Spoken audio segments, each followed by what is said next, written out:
Puji nama Tuhan, jemaat boleh dipersilakan duduk kembali. Hari ini bulan April di hari yang ke-6. Kita bersyukur memasuki bulan yang keempat ini karena bulan ini menjadi bulan yang spesial di mana kita juga akan sama-sama menikmati persekutuan dengan tubuh dan darah Tuhan ya di dalam Jumat Agung nanti tanggal 18. Dan kemudian kita merayakan kemenangan kita pada tanggal 20 melalui hari Paskah ya. Dan tema di bulan ini adalah looking inside ya, melihat secara ke dalam. Kalau ada sesuatu yang terjadi dalam kehidupan kita tidak berjalan seperti yang kita rencanakan ya, maka perlu untuk setiap kita memeriksa hati kita. Mungkin ada yang keliru, mungkin ada sedikit menyimpang, saudara ya. Jadi ketika terjadi sesuatu yang tidak sesuai dengan planning kita, saudara ya, maka pada prinsipnya saya mau mengajak untuk kita bisa introspeksi diri kita, lebih melihat ke dalam diri kita. Dan looking inside mengajarkan akan hal itu. Mari buka dengan saya di dalam kitab 1 Samuel pasal 4 ayat 1 sampai 11. Kita akan baca secara berganti-gantian ayat-ayat ini. Saya ayat-ayat ganjil dan jemaat sekalian ayatnya yang genap. Kalau tidak keberatan boleh bangkit berdiri supaya punya power ya di dalam mengeluarkan suaranya. Jadi suaranya harus bisa kedengaran oleh tetangga kiri kanan ya. Ayat 1, dan perkataan Samuel sampai ke seluruh Israel. Orang Israel maju berperang melawan orang Filistin dan berkemah dekat Ebenezer. Sedang orang Filistin berkemah di Afek. Silakan ayat 2.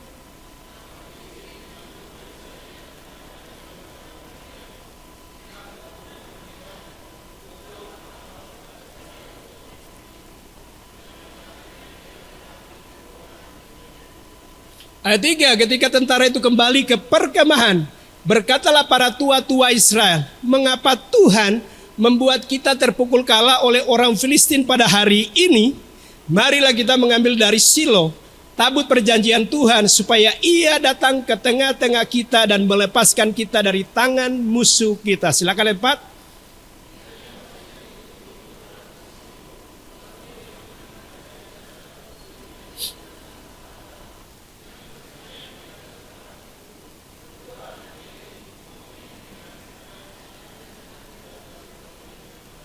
Segera sesudah tabut perjanjian Tuhan sampai ke perkemahan, bersoraklah seluruh orang Israel dengan nyaring sehingga bumi bergetar. Silakan 6.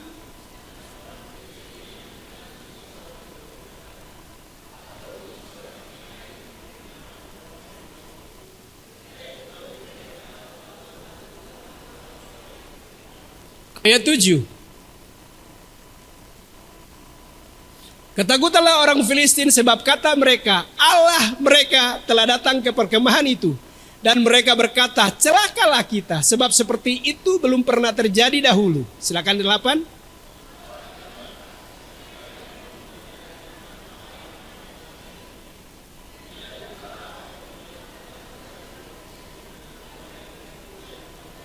Ayat 9, kuatkanlah hatimu dan berlakulah seperti laki-laki, hai orang Filistin. Supaya kamu jangan menjadi budak orang Ibrani itu seperti mereka dahulu menjadi budakmu. Berlakulah seperti laki-laki dan berperanglah. Silakan ayat 10.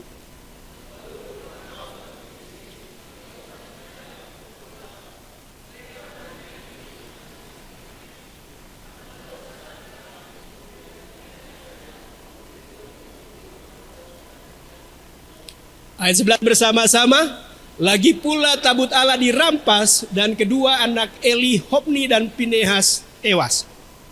Dipersilakan duduk. Dari apa yang kita baca kita boleh melihat saudara, sesuatu yang sangat ironis dialami oleh orang Israel atau tentara Israel. Ironis yang pertama adalah, next.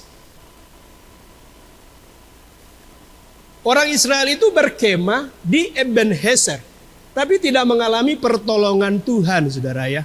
Kita tahu bahwa Ebenezer itu artinya adalah sampai di sini Tuhan menolong kita. Harusnya orang Israel itu mengalami pertolongan Tuhan, karena mereka berada di mana? Ebenezer, yang memiliki pengertian sampai di sini Tuhan menolong kita. Ini ya kalau kita baca dalam 1 Samuel pasal 7 ayat 12, kemudian Samuel mengambil sebuah batu dan mendirikannya antara Mispa dan Yesana. Ia menamainya Ebenheser. Kenapa dinamai Ebenheser? Karena Tuhan memberikan pertolongan yang begitu luar biasa sehingga saat di masanya Samuel ini orang Israel mengalami kemenangan dan disebutlah tempat itu Ebenheser. Sampai di sini Tuhan menolong kita. Nah, tentara Israel ini udah berkemah di Ebenheser tapi tidak mengalami pertolongan Tuhan. Itu ironi yang pertama. Kemudian ironi yang kedua, saudara.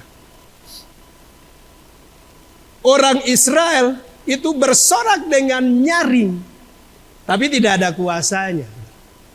Jadi kita tahu, saudara, bahwa di atas pujian Tuhan itu bertakhta. Kalau Tuhan sudah bertakhta, ya, ketika Tuhan itu bertakhta di atas pujian dan kita memuji Tuhan, bersorak, sesuatu bisa terjadi, saudara. Coba bandingkan dengan apa yang dilakukan oleh Yosua saat ketika mereka mengelilingi kota Yeriko. Ya, disuruh diam, kemudian ada waktunya mereka bersorak. Dan ini ayatnya, saudara. Lalu bersoraklah bangsa itu, sedang sangkakala ditiup. Segera sesudah bangsa itu mendengar bunyi sangkakala, bersoraklah mereka dengan sorak yang nyaring. Maka runtuhlah tembok itu, lalu mereka memanjat masuk ke dalam kota, masing-masing langsung ke depan dan merebut kota itu.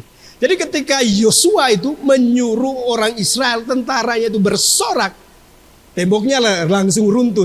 Sementara orang Israel di zaman Hofni dan Pinehas, mereka bersorak dengan nyaring saking kerasnya, terdengar sampai kemah musuh. Apakah kemudian punya dampak? Ada dampaknya. Orang-orang dari Filistin itu mengalami ketakutan karena bumi seolah bergetar. Tapi cukup sampai di situ.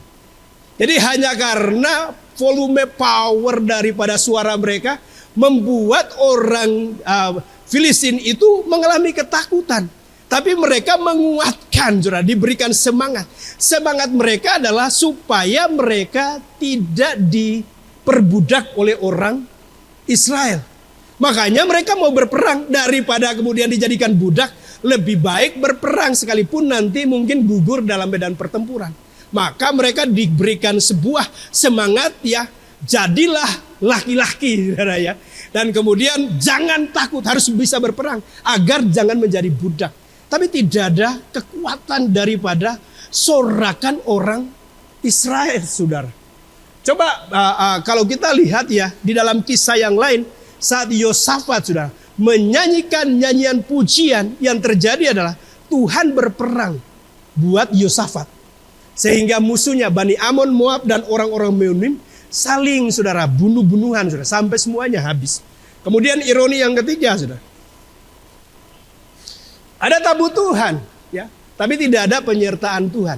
Kita tahu, saudara, bahwa tabut Tuhan itu menandakan penyertaan Tuhan buat orang Israel, ya.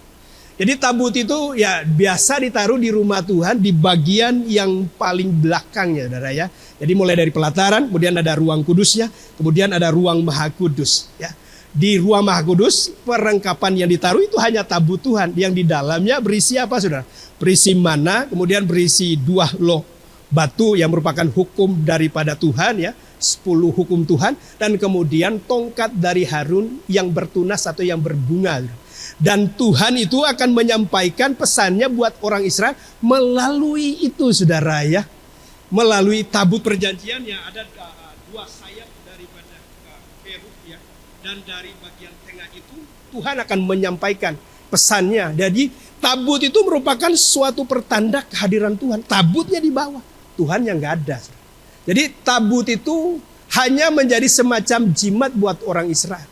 Jadi kita jangan sampai kemudian hanya sekedar simbol-simbol salib sebagai pertanda, ya, penyertaan Tuhan. Enggak, saudara. Karena salib bisa saja menjadi itu aksesoris, saudara. Ya, ada, saudara, dalam pelayanan saya disuruh untuk berdoa di sebuah rumah, saudara. Rumahnya ditaruh tanda salib. Kemudian ada tanda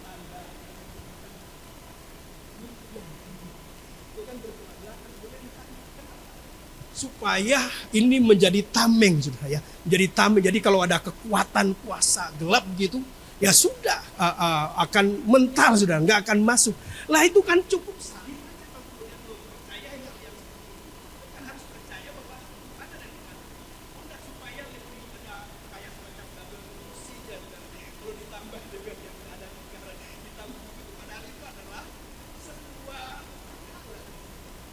Jadi kembali ke bagian ini saudara. Ada tabut tapi nggak ada penyertaan Tuhan. Bahkan yang ironis bagian terakhirnya, tabut Allah itu dirampas.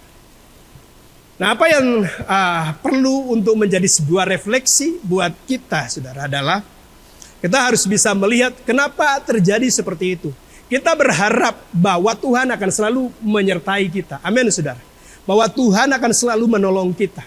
Bahwa ketika kita bersorak ada kuasa di balik sorak-sorai kita. Ada kuasa di balik nyanyian kita. Nah, ada dua hal yang penting yang ingin saya mau bagikan. Hal yang pertama. Next. Tidak menghormati Tuhan. Di dalam ayatnya saudara ya, mundur ke belakang kita sudah membahas di dalam bulan-bulan sebelumnya. Di dalam 1 Samuel pasal 2 ayat 30. Sebab itu demikianlah firman Tuhan Allah Israel. Sesungguhnya aku telah berjanji, keluargamu dan kaummu akan hidup di hadapanku selamanya. Jadi ada janji buat keluarga Eli, mereka akan ada di hadapan Tuhan sebagai imam yang melayani di rumah Tuhan sampai selamanya. Generasi demi generasi, keturunan demi keturunan. Tapi perhatikan kalimat selanjutnya. Tetapi sekarang demikianlah firman Tuhan, jauhlah hal itu daripadaku. Itu stop di mana keturunan daripada Eli? Stop di Imam Abiatar karena dipecat oleh Salomo, saudara ya. Ya, jauhlah daripadaku. Sebab siapa yang menghormati aku akan kuhormati, tetapi siapa yang menghina aku akan dipandang rendah. Apa yang menjadi dosa daripada Eli bersama dengan anak-anaknya kita sudah pelajari sudah. Salah satunya adalah bahwa mereka tidak menghormati setiap persembahan yang dipersembahkan, yang dibawa oleh orang Israel, dipersembahkan di rumah Tuhan. Mereka mau mentanya aja saudara ya. Kalau lagi di dalam kuali itu ya ada pakai forok ya, sendok ya. Kalau kemudian tidak diberikan dengan baik-baik akan dirampas dengan kekerasan. Ya, dan itu merupakan suatu tindakan yang tidak menghormati Tuhan.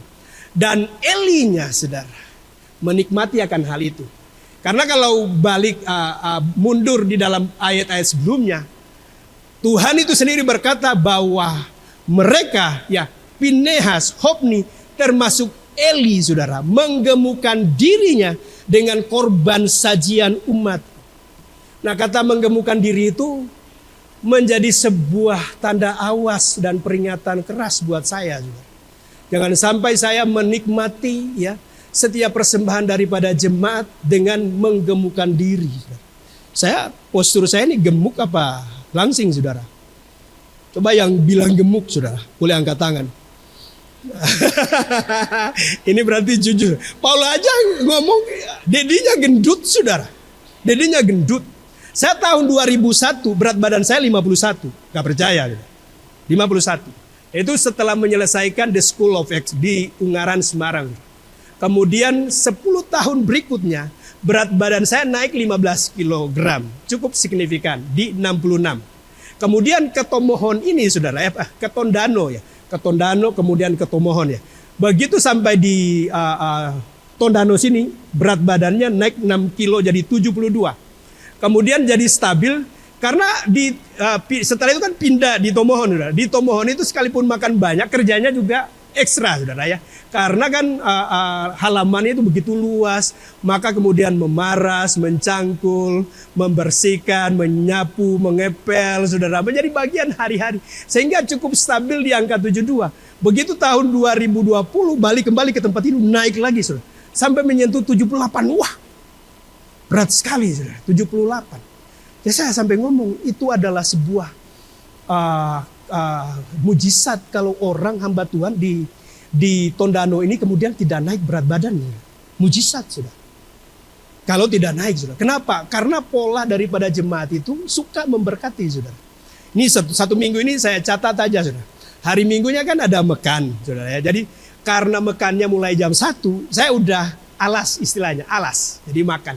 Ya supaya saya bisa khotbah lama biarkan aja yang dengar firman Tuhan dulu saudara. Jadi kenyang dengan firman. Setelah kan makannya jam 2 saudara.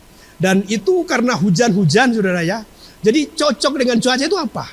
Cocok dengan cuaca itu adalah bakso pakai kuah yang panas saudara. Wih, wena tenan sudah. Jadi saya nikmati belum cukup satu porsi sudah, nambah lagi sudah. Cuma kemudian dalam tanda petik sudah, saya lihat ada ikan bakar ya, bombara besar saudara. Wih enak tenan ini. Maka kemudian setelah itu lanjut ke bombara saudara. Jadi ya memang banyak sudah, sehingga kemudian bagian sisi kedua sisinya itu habis saudara. Ini begitu minta diri untuk pamit untuk pulang. Cigebi kan tanya begini, Pastor mau bungkus ikan apa? Saya mana-mana sudah. Tapi pemilik ikannya yang bawa itu, saya bilang aja Pak Fendi saudara, ngomong Pastor bawa aja ikan itu sama tempatnya saudara. Dan ikannya itu kan ikan yang diperoleh langsung dari Tondano Pantai. Jadi itu fresh, segar. Jadi sorenya itu saudara ya, mau makan malam tapi dibuat jadi sore saudara ya. Dengan masih dingin-dingin begitu, pakai kopi susu saudara. Wih, dinikmati wena tenan saudara. Itu padahal sebetulnya tinggal kepalanya sama tulangnya. Tapi itu kan paling nikmatnya di situ saudara. Dan dagingnya masih banyak. Bertahan sampai hari Senin sore saudara. Nah ini udah Selasa ini. Udah Selasa siang saudara. Selasa siang.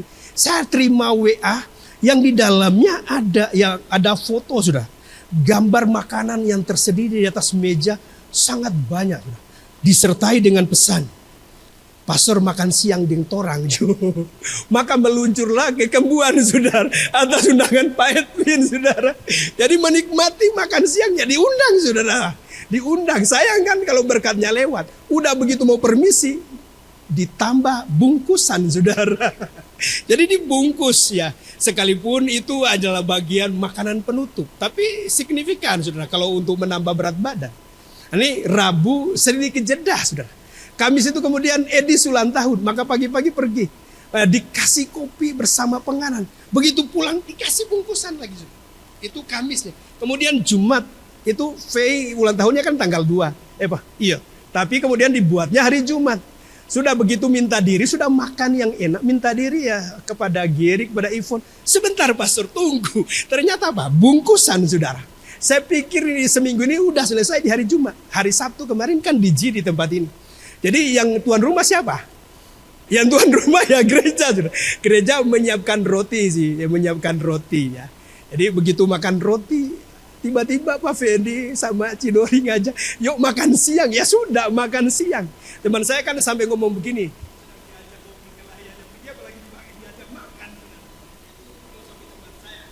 Kalau diajak makan, yuk tanding sudah. Dan begitu di tempat makan sudah, saya sudah mengantisipasi sebetulnya untuk memesan porsi yang kecil. Karena ada Paula. Dan dia pesannya saudara, porsi buat orang besar. Dan pengamatan saya saudara itu tidak lari. Saudara. Pasti dimakannya cuma sedikit, benar saudara. Dan itu longsorannya saya dapat 2 porsi berarti saudara. Nah kalau kemudian perilaku daripada jemaat seperti itu membuat saya harus kerja ekstra saudara. Untuk apa? Membuat komposisi tubuh saya ini bisa berimbang saudara. Harus dipertahankan di antara di 75-76. Jangan sampai lewat 77-78 itu sudah warning. Nah, apakah saya menggemukkan diri? Saya rasa ada jemaat yang memberikan atau memanggil makan atau membungkus itu dengan terpaksa, boleh angkat tangan saudara. Nanti akan saya catat, kemudian saya tidak akan terima lagi kalau nanti ada bungkusannya saudara. Terus terang saudara, ini menjadi sebuah tanda awas. Untuk pelayanan saya tidak didasari kepada apa yang nanti jemaat bisa beri atau tidak. Saya harus mendasari pelayanan saya berdasarkan kepada pelayanan atas anugerah Tuhan saudara. Sehingga kalau jemaat ini harus bisa dicatat, jemaat memberi apa tidak saudara kepada saya, mau bungkus apa tidak akan mempengaruhi penilaian saya dan kualitas pelayanan yang saya berikan. Karena saya harus bisa menyetel hati saya untuk melayani dengan hati nurani murni. Agar jangan seperti Eli, menggemukkan dirinya dengan persembahan korban sajian dari umat. Karena itu dipandang loba di mata Tuhan. Dan itu sebagai suatu tanda tidak menghormati Tuhan. Jadi harus setiap kita itu harus bisa mengoreksi secara ke dalam di hati kita masing-masing. Agar jangan sampai perilaku kita sebagai perilaku yang tidak menghormati Tuhan. Yuk katakan kiri kanan, hormati Tuhan. Next. Kemudian yang kedua adalah tidak bertanya pada Tuhan membuat kesimpulan keliru. Di dalam ayat 3 dan 4 dikatakan begini. Ketika tentara itu kembali ke perkemahan, berkatalah para tua-tua Israel, mengapa Tuhan membuat kita terpukul kalah oleh orang Filistin pada hari ini? Evaluasi mereka saat 4.000 tentara itu mati di dalam pertempuran sudah benar, saudara. Jadi mereka melihat bahwa kekalahan itu bukan karena kuatnya tentara Filistin. Bukan karena canggihnya perlengkapan tentara Filistin dengan persenjataannya. Bukan karena strategi daripada tentara Filistin yang lebih mampu untuk bisa memenangkan dan membunuh orang tentara Israel sampai 4.000. Tapi orang Israel mengevaluasi itu karena Tuhan. Jadi Tuhanlah yang membuat kekalahan mereka alami. Tapi perhatikan langkah selanjutnya, ini yang keliru, saudara. Jadi sebetulnya benar, mereka melakukan pendekatan secara rohani, saudara. Kalau kemudian pendekatan rohani, ya solusinya harus melalui Tuhan. Kalau mungkin di dalam peperangan, ya karena persenjataan kita ini kurang, karena tentara kita kurang semangat, atau mungkin karena dari sisi pembekalannya, atau hal-hal yang merupakan strategi dalam pertempuran, ya sudah. Kalau tentaranya kurang banyak, ya ditambah tentaranya. Biasanya solusinya begitu. Tapi karena sudah menyangkut hal yang spiritual, maka itu harus dilakukan terus secara spiritual. Kita boleh melihat, saudara. Marilah kita mengambil dari Silo tabut perjanjian Tuhan supaya ia datang ke tengah-tengah kita dan melepaskan kita dari tangan musuh kita. Jadi seolah-olah dalam tanda petik, saudara, ya, Tuhan itu mau dipaksa untuk melakukan keinginan daripada orang Israel, tentara Israel, supaya mereka mengalami kemenangan. Bukankah hal itu yang terkadang sering kita lakukan, saudara? Ya, jadi kita punya keinginan tapi tidak dikenan oleh Tuhan. Kita mau puasa, saudara. Seperti seolah-olah untuk melalui puasa itu paksa Tuhan untuk melakukan apa yang kita inginkan. Nah, mari kita kembali ke bagian ini, saudara, ya. Kemudian bangsa itu menyuruh orang ke Silo, lalu mereka mengangkat dari sana tabut perjanjian Tuhan semesta alam yang bersemayam di atas para kerub. Kedua anak Eli, Hofni dan Pinehas ada di sana dekat tabut perjanjian Allah itu. Nah, ini berdasarkan kepada para tua-tua melalui ide mereka sendiri. Melalui pikiran mereka sendiri. Oh, kita kalah karena nggak ada tabut. Yuk kita ambil tabut. Tanpa ada suatu instruksi daripada Tuhan. Mari coba bandingkan dengan kekalahan yang dialami oleh Yosua saat peperangan merebut kota Ai, saudara, ya. Yosua 7 ayat 5 sampai 6. Sebab orang-orang Ai menewaskan kira-kira 36 orang. Hanya 36, saudara. Jadi bukankah jumlah yang sedikit, sekalipun mungkin satu jiwa berharga, saudara, ya. 36 orang dari mereka. Orang-orang Israel itu dikejar dari depan pintu gerbang kota itu sampai ke Sebari. Dan dipukul kalah di lereng. Lalu tawarlah hati bangsa itu amat sangat. Mereka mengalami kekalahan. Tapi perhatikan apa yang dilakukan oleh Yosua di ayat 6. Yosua pun mengoyakkan jubahnya. Dan sujudlah ia dengan mukanya sampai ke tanah di depan tabut Tuhan. Bukan ngangkat tabutnya, saudara. Tapi sujud di depan tabut. Hingga petang bersama dengan para tua-tua orang Israel sambil menaburkan debu di atas kepalanya. Menaburkan debu itu sebagai tanda apa, saudara? Tanda perkabungan. Mengoyakkan jubah itu sebagai tanda pertobatan. Memang itu terjadi secara fisik. Yang Tuhan mau adalah koyakan hatimu, bukan jubahmu. Tapi mengoyakkan jubah itu sebagai sebuah tanda pertobatan. Di dalam perilaku daripada orang Israel. Dan di ayat 7, 8, 9 itu merupakan doa daripada Yosua kepada Tuhan. Dan akhirnya, saudara, datang di ayat 10 sampai 11. Mereka dapat dengar isi hati Tuhan. Lalu berfirmanlah Tuhan kepada Yosua, bangunlah, mengapa engkau sujud demikian?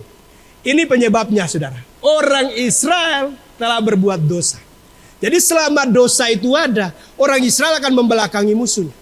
Selama dosa itu tidak dibereskan, orang Israel akan mengalami kekalahan. Selama dosa itu belum dibereskan, maka orang Israel akan selalu terpukul kalah. Maka harus dibereskan. Dan kita bisa melihat, saudara, ya, kita telah belajar itu di dalam Alive in Calling, ya, tahun yang lalu. Bagaimana kita belajar bersama-sama kitab Yosua. Setelah dibereskan, Tuhan memberikan instruksinya untuk menyerang kembali Ai. Dan Ai bisa ditaklukkan. Tapi ini enggak, saudara. Berdasarkan kepada ide mereka tanpa meminta Tuhan untuk memberikan perintahnya atau instruksinya. Mereka lakukan, saudara, dan memaksa. Makanya setiap kita, saudara, perlu untuk selalu, bukankah kita diberikan Roh Kudusnya, saudara? Bukankah kita diberikan firman-Nya? Harus bisa bertanya kepada Tuhan. Amin, saudara. Next. Ini perhatikan, saudara. Orang Israel tidak akan terkalahkan oleh musuhnya jika Tuhan bersama mereka, meskipun jumlah mereka lebih sedikit dari musuhnya. Itu kalau sudah Tuhan bersama dengan orang Israel, nggak peduli mau musuhnya berapa puluh ribu, saudara. Lihat peristiwa Gideon, itu mereka itu berhadapan, saudara. Tentara Gideon 32.000. Tuhan ngomong terlalu banyak, 20.000 disingkirkan, tinggal 12.000. Tapi masih terlalu banyak. Sisanya berapa? 300. Menghadapi puluhan ribu, saudara. Dengan 300 itulah bagaimana kemudian Tuhan itu memberikan kemenangan. Anda bisa lihat, saudara, ya, bahkan 2 orang. Ini adalah Yonatan bersama pembawa senjatanya. Mereka itu lagi ngumpet di gua-gua. Sementara musuhnya ada di atas bukit, saudara. Dan Yonatannya kemudian ngomong kepada bujangnya, marilah kita keluar dan menghadapi orang yang tidak bersunat itu. Kalau mereka ngomong naiklah, kita akan naik. Karena bagi Tuhan, dengan sedikit atau banyak orang dia dapat memberikan kemenangan. Itu kata Yonatan. Maka ketika kemudian diberitahu naiklah, suruh naik, saudara. Naiklah Yonatan bersama pembawa senjatanya atau bujang, dan itu menimbulkan kekalahan, saudara. 2 orang, saudara. Karena Tuhan beserta. Kita bisa melihat, saudara, Daud, saudara, ya, Daud. Dalam pertempuran orang Israel, dia kan disuruh papinya untuk ngantar bekal, saudara. Sementara orang Israelnya mengatur barisan 40 hari. Saat barisannya sudah siap gini, Goliatnya muncul, ini udah langsung bubar barisannya 40 hari loh. Jadi paginya atur barisan, Goliatnya muncul, bubar barisan. Besoknya lagi atur barisan, Goliatnya muncul, bubar barisan, saudara. Nah, perang model apa ya? Sampai kemudian Daudnya, coba perhatikan, buat perbandingan. Goliat tinggi besar, kemudian dengan perlengkapan senjata yang lengkap, belum plus tombak, saudara, dan pedang. Sementara Daud, saudara, secara fisiknya udah kalah. Secara persenjataan cuma pakai katapel, saudara. Tapi dia bilang, kamu datang dengan pedang dan tombak, tapi aku datang dengan nama Tuhan Allah Israel yang kau tantang itu. Hari ini Tuhan akan memberikan kemenangan, dan aku akan memberikan mayatmu kepada burung-burung di udara. Daud seorang mengalami kemenangan. Kita bisa melihat, jadi tanpa peduli, sudah berapa mau jumlah, karena bersama Tuhan kita tuh unggul, saudara. Bersama Tuhan itu mayoritas, saudara. Bersama Tuhan udah garansi kemenangan. Roma 8:31. Sebab itu apakah yang akan kita katakan tentang semuanya itu? Jika Allah di pihak kita, katakan Allah di pihak kita. Siapakah lawan kita, saudara? Gak ada, saudara. Gak ada yang dapat melawan.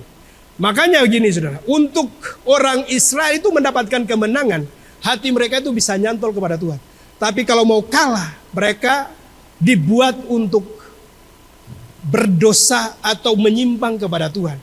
Coba perhatikan, saudara, selama hati orang Israel itu nyantol kepada Tuhan, mereka tak terkalahkan. Dan hal yang sama terjadi kepada orang yang percaya kepada Yesus Kristus.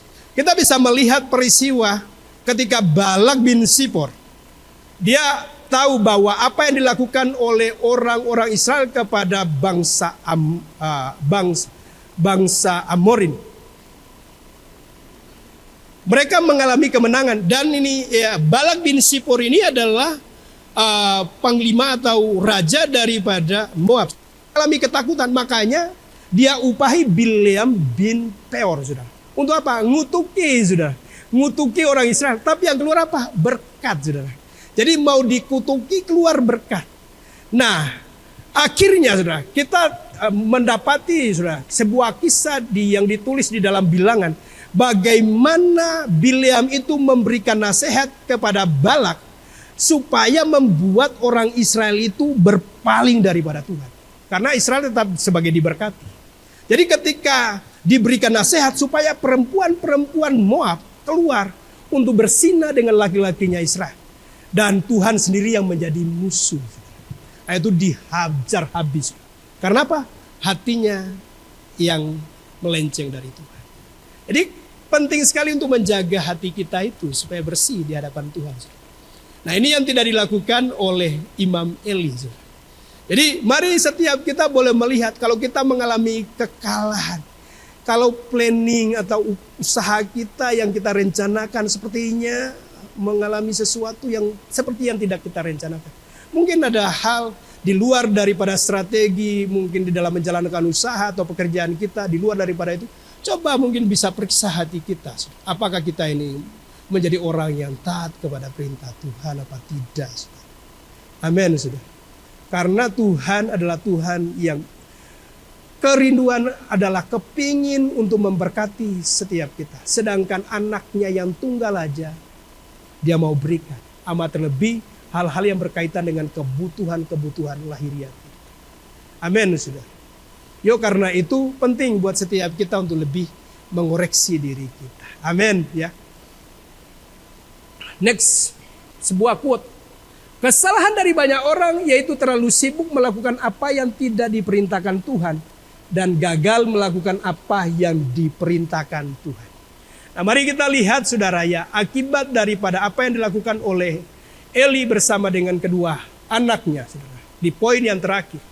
Dan nanti bagian khotbah saya ini akan saya lanjutkan nanti di dalam Jumat Agung pada tanggal 18. Saudara. Tuhan membiarkan kehormatannya jatuh ke tangan lawan atau ke tangan musuh. Di ayat 10 dan 11 dikatakan begini. Saudara. Ayat 10 dan 11. Lalu berperanglah orang Filistin sehingga orang Israel terpukul kalah. Mereka melarikan diri masing-masing ke kemahnya. Amatlah besar kekalahan itu dari pihak Israel, gugur 30.000 orang pasukan berjalan kaki. Lagi pula tabut Allah dirampas dan kedua anak Eli, Hofni dan Pinehas tewas. Sebetulnya tabut Allah itu bukan dirampas. Tuhanlah yang membiarkan kehormatannya. Coba di dalam Mazmur pasalnya yang ke-78 ayat 60 sampai 62. Ia membuang kediamannya di Silo. Karena ini berkaitan dengan Eli, saudara, yang tinggal di Silo. Ia membuang kediamannya di Silo. Kemah yang didiaminya di antara manusia. Ia membiarkan kekuatannya tertawan. Membiarkan kehormatannya jatuh ke tangan lawan. Jadi bukan karena orang Filistin. Tuhannya sendiri yang membiarkan kehormatannya jatuh ke tangan lawan. Makanya perbuatan orang Kristen yang tidak sesuai dengan kebenaran firman mempermalukan Tuhan. Amin, saudara. Kita itu punya standar. Terkadang orang berkata seperti ini. Begitu tuh kelakuan orang Kristen. Karena apa? Itu dari sisi positifnya. Kita punya standar melampaui orang kebanyakan. Orang yang tidak mengenal Tuhan. Kalau ada ungkapan begitu tuh kelakuan orang Kristen. Maka saya mau menempatkan standarnya harus lebih dari itu. Begitu tuh kelakuan jemaat IFJM, saudara. Berarti itu standarnya harus lebih tinggi, saudara. Karena kalau kita melakukan sesuatu tidak berdasarkan kepada nilai-nilai kebenaran firman, itu mempermalukan Tuhan. Amin, saudara.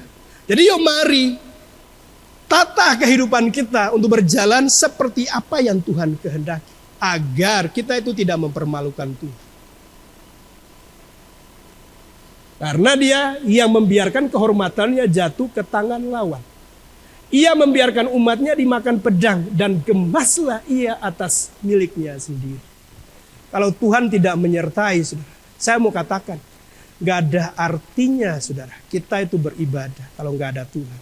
Saya selalu berdoa, saudara, yang dapat membuat kita itu berbeda dengan semua pertemuan apapun. Karena Tuhan ada di tengah-tengah kita, saudara. Ya, tidak ada bedanya dengan yang perkumpulan-perkumpulan yang sosial, saudara. Kalau Tuhan yang nggak ada, saudara. Dan akan menjadi sebuah hal yang sangat ironi, saudara. Kalau kemudian kita ini nggak bisa merasakan, memang ada firman berkata begini, di mana 2 atau 3 orang berkumpul, di situ aku hadir. Tapi itu standar, saudara. Saya tidak menginginkan dan saya tidak mengimani levelnya yang harus kita alami di dalam level yang begini. Di mana Tuhan 2-3 orang berkumpul, Tuhan hadir. Saya menginginkan kehadiran Tuhan yang termanifestasikan. Itu beda, saudara. Jadi Tuhan itu bisa dirasakan, saudara. Sekalipun mungkin kita tidak bisa melihat secara fisiknya, tapi kita bisa merasakan, saudara. Tiba-tiba bisa berlinang air mata. Karena kalau kehadiran Tuhan yang termanifestasikan, itu yang mengubah orang. Itu yang memberikan pengharapan kepada setiap mungkin orang yang kehilangan pengharapan. Kita kan tidak tahu, saudara, setiap pergumulan dari masing-masing orang yang datang ke tempat ini. Mungkin ada yang keadaan letih, lesu, berbeban berat. Kalau Tuhan hadir, dia memberikan kelegaan. Mungkin ada orang yang terikat. Kalau Tuhan hadir, dia akan memberikan kelepasan dan kebebasan. Mungkin orang datang dengan kesakitan, saudara. Maka kalau Tuhan hadir, dia memberikan kesembuhan. Saudara. Mungkin orang datang dengan duka cita. Tuhan akan memberikan penghiburan. Dan itu yang kita harapkan. Makanya menjadi sebuah tanggung jawab buat saya sebagai gembala. Tuhan harus hadir di tempat ini. Harus melakukan persiapan, Tuhan murnikan. Jangan sampai ada dosa di hati saya yang kemudian menghalangi Tuhan untuk melawat akan umat. Dan itu harus bisa terjadi menjadi sebuah tanda awas dan peringatan bagi semua yang melayani. Karena satu dosa seperti yang dilakukan oleh Akan membuat Tuhan membelakangi. Kalau kemudian Tuhan tidak hadir, siapa yang kita sembah di tempat ini, saudara? Siapa yang kita sembah? Kalau Tuhan ya tidak hadir. Makanya ini harus menjadi satu doa kita seperti yang diungkapkan oleh Musa. Dan ini adalah ayat yang terakhir. Setelah itu kita akan sambung kembali nanti di Jumat Agung. Dalam Keluaran pasal 33.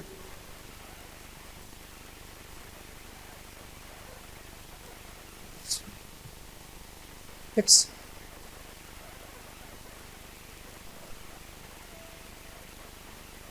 Ayo, Rin, Keluaran 33, ayat 16.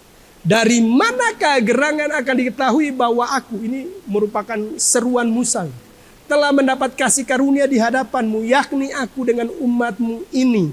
Bukankah karena engkau berjalan bersama-sama dengan kami, sehingga kami, aku dengan umatmu ini dibedakan dari segala bangsa yang ada di muka bumi.